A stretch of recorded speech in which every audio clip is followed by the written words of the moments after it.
اور ادھر قرآن عظیم فرما رہا ہے کہ اگر کوئی مکرہ ہے حالت اکرام میں اقرار لسانی اسے چھوٹ جائے، حالت اکرام میں اس کا اقرار لسانی چھوٹ جائے، اب ہے جز ہے رکن، لیکن رب نے کیا فرمایا وَقَلْبُهُ مُطْمَئِنٌ وَقَلْبُهُ مُطْمَئِنٌ، اس کا دل قائم مقام یہ ہے، سمجھ رہے بات کو؟ تو قائم مقام کے ہوتے ہوئے بعض حالات میں اس کو کیا کر دیا گیا، ثابت کر دیا گیا، قائم مقام کے ہوتے ہوئے بعض حالات میں اسے ساکت کر دیا گیا، رکن ہے لیکن رکن غیر لازم ہے، لیکن مطلقاً غیر لازم نہیں ہے، حالت اقرار میں غیر لازم ہے، نہیں سمجھ رہے بات ہے ذہن میں؟ تو جب یہ بات ذہن میں آ گئی تو امام ابو حنیفہ علیہ الرحمہ نے نماز کے جواز کے حق میں امام کے نزدیک جو ہے وہ لفظ بھی نظم بھی رکن ہے، لیکن نماز کے جواز کے حق میں رکن غیر لازم ہے، بات پتہ نہیں سمجھو نہیں؟ ٹھیک ہے، اعتراض ہم نے یہ کیا تھا کہ رکن تو شے کا جز ہوتا ہے، مائیت کا جز ہوتا ہے، تو پھر وہ غیر لازم کیسے ہو سکتا ہے؟ تو اس کا جواب یہ کہ رکن تو اس کے جواب سے پہلے ہم نے تمہید کے طور پر یہ ذکر کیا، یہ بالکل ٹھنڈی ہو گئی،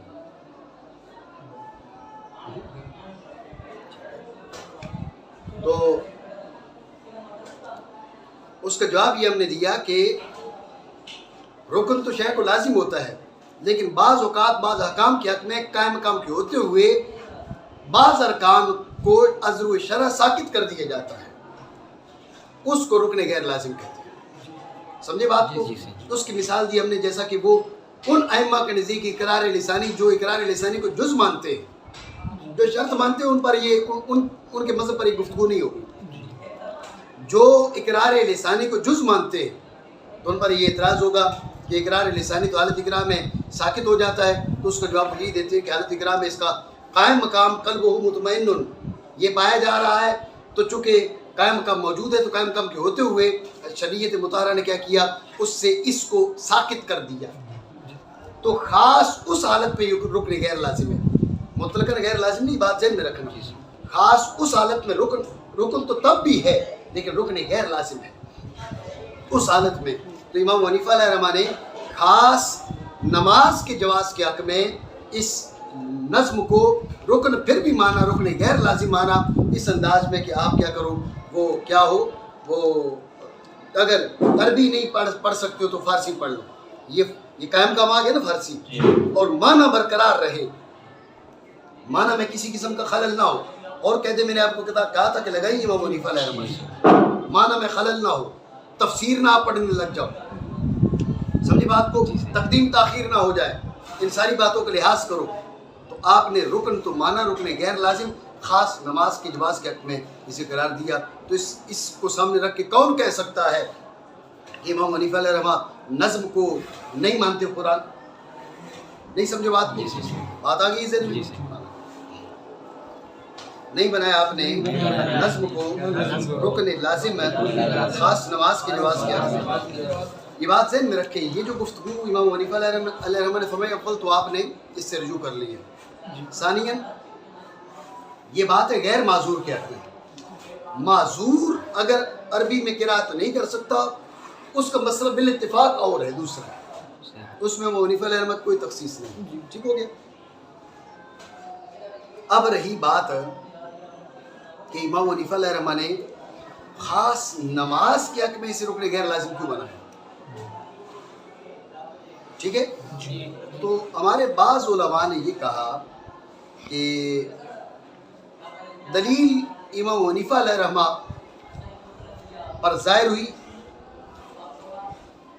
اور امام ابو حنیفہ علیہ الرحمہ نے اس دلیل کی وجہ سے ایسے کہا، تفصیل نہیں بیان کی، بعض نے کچھ تفصیل بیان کرنے کی کوشش کی، اصل میں جو نماز ہے یہ بندے کا اور رب کا خاص تعلق ہے، ہر وہ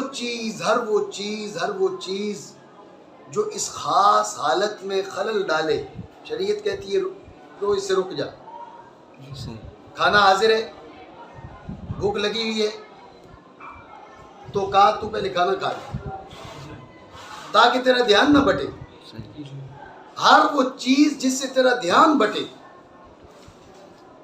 شریعت نے کہا ہٹا دو، اس کو، ان کو ہٹا دو، تاکہ تیرا جو رابطہ ہے وہ کامل طریقے سے اپنے پروردگار سے ہو سکے۔ اتنی بات سمجھے؟ جب امام حنیفہ علیہ الرحمہ نے قرآن عظیم کے الفاظ پہ غور کی، وہ جو ہے قرآن کی بلاغت پہ غور کی، تو ذہن میں بات آئی کہ بندہ تو اس بلاغت میں پھنس کے رہ جائے گا، ادھر توجہ کدھر جائے گی؟ بندہ تو قرآن کی بلاغت میں پھنس کے رہ جائے گا اور حیران اور ششدر ہوگا، یار کیا کلام ہے، سبحان اللہ، کیا عظیم الشان انداز ہے۔ اب یہ جو بلاغت قرآن میں اس کے ذہن کا انہماک ہے اور توجہ ہے، یہ اس کی توجہ ادھر جانے سے روک دے گی، نہیں سمجھے؟ اس لیے امام حنیفہ علیہ الرحمہ نے فرمایا توجہ کامل کرنے کے لیے الفاظ قرآنی اگر چھوڑ دیتا ہے تو ضروری یہاں پر الفاظ نہیں ہے، یہاں پر ضروری توجہ ہے، یہاں پر ضروری خشوع اور خضوع ہے، یہاں پر ضروری رب سے رابطہ ہے۔ آپ سمجھ رہے ہو بات کو؟ تو لہٰذا جیسے رسول اللہ صلی اللہ تعالی علیہ وسلم نے باقی ہر خلل ڈالنے والی چیز کو فرمایا کہ تو اس کو چھوڑ دے، یہ خلل ڈالنے والی چیز نہیں ہے، لیکن بعض اوقات انسان اس میں پھنس کے رہ سکتا ہے، اس لیے فرمایا جو ضروری ہے وہ کر، وہ کیا؟ ادھر رابطہ بنا، ادھر رابطہ بنا، الفاظ چھوڑ دے، تو قائم مقام لے، جن الفاظ میں اس کو یاد کر سکتے یاد کر، تاکہ رابطہ صحیح ہو جائے تیرا۔ بات سمجھے؟ تو بعض حضرات نے کہا یہ وجہ تھی، امام حنیفہ علیہ الرحمہ رجوع کر لی، لیکن پھر بھی جو مسئلہ فرمایا، میری بات سمجھو نہیں سمجھے؟ ٹھیک ہو گیا؟ کوئی بات ایسی جو سمجھ نہ آئی ہے؟